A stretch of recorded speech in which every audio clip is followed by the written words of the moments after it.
Sunday দিলাম বিজেপিকে, Monday দিলাম তৃণমূলকে। আজকের এই ভিডিওতে এই ব্যাপারটাকে নিয়ে আমরা আলোচনা করব।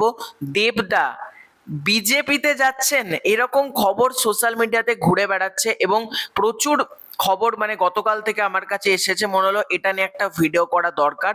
তার আগে ছোট্ট অনুরোধ করব, তোমরা প্রত্যেকে প্রথম থেকে শেষ পর্যন্ত ভিডিওটা দেখো, কারণ অনেকে আছো একটুখানি ভিডিও দেখলে দেন কমেন্ট করে দিয়ে চলে গেলে। এটা না করে প্রথম থেকে শেষ পর্যন্ত আগে ভিডিওটা দেখো আমি কি বলতে চেয়েছি। আর ভিডিও শুরুতে একটা কথা বলতে চাই, আমি কোনো তেল মারা কথা কাউকে বলবো না, কোনো পলিটিক্যাল দলকেও তেল মারবো না, কোনো নায়ককে আমি এখানে তেল মেরে কথা বলবো না। যেটা আমার মনে হয়েছে, যেটা বাস্তব আমি সেটাই বলবো। কোনো ফ্যান ক্যাটারিং এটা কিন্তু ভিডিও না। যখন জিদ্দার ক্ষেত্রে আমি করেছিলাম তখন আমি বলেছিলাম যেটা ফ্যান ক্যাটারিং ভিডিও না, কারণ এগুলো খুব সেন্সিটিভ ব্যাপার। দেবদা জিদ্দার বেলায় আমি মাখন লাগিয়ে কথা বলবো, আর যখনই অন্য একটা নায়কের ক্ষেত্রে হবে তখন আমি চারটে বাজে কথা বলে দেবো, এটা তো ঠিক না।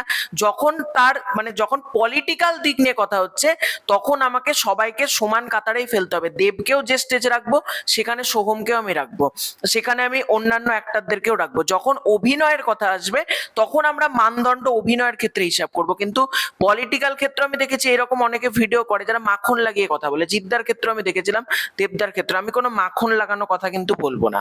তোমাদের মতের সাথে হয়তো আমার মত নাও মিলতে পারে, এটাও আমি প্রথমে ক্লিয়ার করে দিলাম, কারণ সবার মতামত তো এক হতে পারে না, তোমাদের মত ভিন্ন হতেও পারে। এখানে আমি আমার মতামতটা জানাচ্ছি। প্রথম কথা হচ্ছে, ব্যাপারটা কেন ছড়ালো? শুভেন্দু অধিকারী, যিনি আমাদের পশ্চিমবঙ্গের নতুন মুখ্যমন্ত্রী, তিনি দেবদার গাল টিপে দিয়েছেন, দেবদার সাথে খুব ভালো মানে কথাবার্তা বলেছেন, এবং দেবদাকেও শুভেন্দু অধিকারীর সাথে একটা বৈঠকে দেখা গিয়েছে। এবার তারপরে দেখলাম বিকেল বেলাতে একটা খবর এসেছে, সেখানে দেবদা বলছে আমি চিরকাল দিদির সাথে আছি, দিদি যতদিন আছে আমিও ততদিন আছি। আবার খানিক বাদে শুভেন্দু অধিকারীর সাথে কথা। এগুলোকে কি বলে? একটা অভিনেতা, দেবদা কিন্তু একটা অভিনেতা। আমি সবসময়তেই মনে করি অভিনেতাদের রাজনীতিতে আসা উচিত না, কারণ অভিনেতাদের ফ্যান বেস কিন্তু অন্য লেভেলে থাকে। কই আজকে অরিজিৎ সিং রাজনীতি করে? শাহরুখ খান, সালমান খান রাজনীতি করে?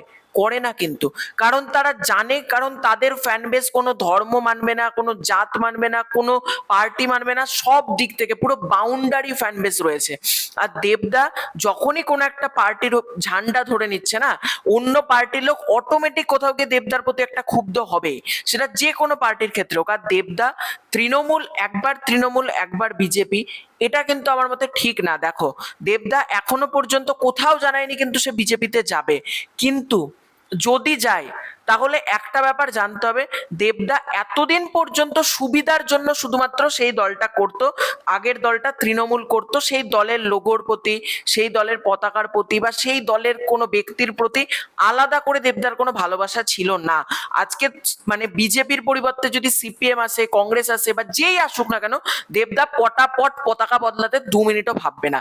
যদি দেবদা পতাকা বদলায় তো, বারবার এখানে কিন্তু আমি যদি ব্যাপারটা বলছি। আর দেবদা টলিউডকে পুরো আগলে রেখেছে, দেবদা এত বক্স অফিস দিচ্ছে, সেই মানুষটা এভাবে রাজনৈতিক দল যদি বদলায়, সেই মানুষটার প্রতি যে মানুষের যে ভালোবাসা, রেসপেক্ট, সেটা অনেকটা কমে যাবে। অনেকে বলতেই পারো মিঠুন চক্রবর্তী তো 40 বার দল বদলেছে, মিঠুন চক্রবর্তীর প্রতি কি মানুষের ভালোবাসা কমেছে? অবশ্যই কমেছে। মিঠুন চক্রবর্তী যখন কোনো বক্তব্য দেয় তার কমেন্ট বক্সটা পড়ে নিও, তার ছেলেকে তুলে যে কথাগুলো বলা হয় আমি ভিডিওর মধ্যে বলছি না, তোমরাই নিজেরা পড়ে নিও। তাই মিঠুন চক্রবর্তী 10 বার দল বদলেছে, রুদ্রনীল ঘোষ 2 বার দল বদলেছে, রুদ্রনীল ঘোষকে কি সম্মান কমেছে? 100 বার কমেছে।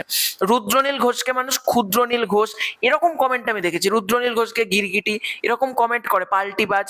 তাহলে রাজনৈতিক মতাদর্শ হয় আমার মতে এক থাকা উচিত। আর যদি বদলায়, কারণ প্রত্যেকের একটা নির্দিষ্ট পলিটিক্যাল আইডিওলজি রয়েছে, আমি যেটা বলছিলাম, যদি বদলায় তাহলে সঠিকভাবে যেন বদলানো উচিত। মানে তৃণমূল হেরে গেল মানে আমি বিজেপিতে চলে গেলাম, বিজেপি হারবে যখন আমি সিপিএম এ চলে যাব, সিপিএম হারলে আমি আবার কংগ্রেসে যাব, এই ভাবনা থেকে না প্রতিটা অভিনেতা বলো বা মানুষ বলো বেরিয়ে আসা উচিত। হ্যাঁ, পলিটিক্যাল আইডিওলজি সবার আলাদা হতেই পারে, এটা নিয়ে আমি কোনো ডিবেটে যাচ্ছি না, কিন্তু যখন একটা অভিনেতা, সে যখন একটা পাবলিক আইডল, তার নিজস্ব কিন্তু বক্তব্য বক্তব্যের ক্ষেত্রে শালীনতা, বক্তব্যের ক্ষেত্রে ভদ্রতা বজায় রাখা উচিত, যেটা ইদানিং মিঠুন চক্রবর্তীর বক্তব্যে খুবই মিসিং। মিঠুন চক্রবর্তী কিছু এমন স্টেটমেন্ট দিচ্ছে যেগুলো প্রচন্ড খারাপ লাগছে। আবার দেবদাও যদি ভবিষ্যতে এরকম কোনো স্টেটমেন্ট দেয় সেটাও কিন্তু বাজে জিনিসই হবে। আর দেবদা দেখি প্রতি 10 বছর ধরে দেখি বলেই যাচ্ছে Ghatal master plan, Ghatal master plan. তো ঘাটাল মাস্টার প্ল্যান যেটা, আমার মতে দেবদার নীরবে কাজ করা উচিত। আজকেও দেখলাম একটা বক্তব্য দিচ্ছে শুভেন্দু অধিকারীর সাথে ঘাটাল মাস্টার প্ল্যান নিয়ে আলোচনা হয়েছে। আরে শুভেন্দু অধিকারী করুক, মমতা বন্দ্যোপাধ্যায় করুক, শতরূপ ঘোষ করুক, যখন কাজটা কমপ্লিট হবে তখন আমি সামনে এসে বলবো না? এখন থেকে যে 10 বছর ধরে শুনছি ঘাটাল মাস্টার প্ল্যান হচ্ছে হচ্ছে হচ্ছে, হয়তো নি, এখনো তো ঘাটাল মাস্টার প্ল্যান বলে কিছু হয়নি। তাই দেবদার আপাতত আমি মনে করি ঘাটাল মাস্টার প্ল্যান নিয়ে বক্তব্যগুলো বন্ধ রাখাটাই শ্রেয়। এটা আমার ব্যক্তিগত মতামত। কারণ ঘাটাল মাস্টার প্ল্যান নিয়ে যখনই দেবদা মুখ খুলছেন, কমেন্ট বক্সে খিস্তির বন্যা বয়ে যাচ্ছে। এগুলো কিন্তু দেবদার, আমি একজন শুভাকাঙ্ক্ষী হিসেবে প্রচন্ড খারাপ লাগছে দেখতে।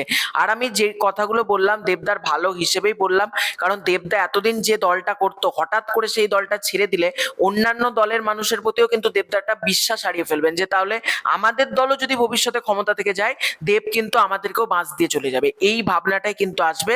সুতরাং দেবদাকে কিন্তু আমি মনে করি রাজনীতি ছেড়ে নিজের যে কেরিয়ারটা আছে সিনেমাতে ফোকাস করা উচিত। দেবকে কিন্তু দেব বানিয়েছে সিনেমা, সুতরাং সিনেমাতে আমার মতে বেশি ফোকাস করা উচিত। আমি জিদ্দার ক্ষেত্রে একই কথা বলেছি, দেবদার ক্ষেত্রে একই কথা বলেছি, ভবিষ্যতেও যদি অন্য কোনো অ্যাক্টরের ক্ষেত্রে শুনি আমি একই কথা বলি। দেবদা জিদ্দা যেহেতু দুজনকে প্রচন্ড ভালোবাসি, সম্মান করি, সেই কারণেই কিন্তু কথাগুলো বললাম। তো এটাই ছিল আজকের ভিডিও। তোমাদের পুরো এন্টার বিষয়টাকে নিয়ে কি মতামত কমেন্ট করে জানিও। খুব শীঘ্রই দেখা হচ্ছে নতুন কোনো ভিডিওতে। চ্যানেলে প্রথমবার হয়ে থাকলে চ্যানেলটাকে সাবস্ক্রাইব করে দিও। Bye bye.